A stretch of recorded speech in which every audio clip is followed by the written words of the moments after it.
बड़ मेडिकल रे पुणी धुआं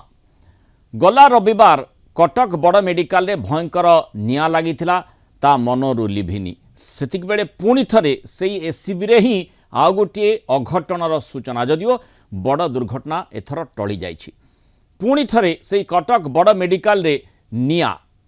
अग्निकांड होइछि एथर नॉन ट्रोमा कैजुअलिटी रे शॉर्ट सर्किट जोगु तेबे ये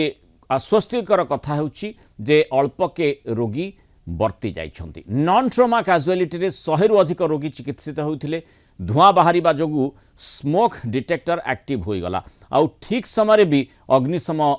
कर्मचारी पहुंची निआं को आयत्त करनिथिले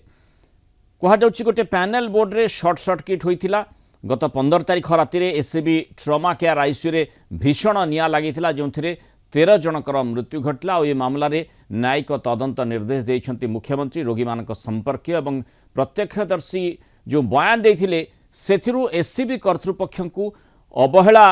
पाई दायी करा जाउछि एवं पुणी अग्निकांड एससीबी रे सुरक्षा को नहीं बड़ प्रश्न उठेइछि।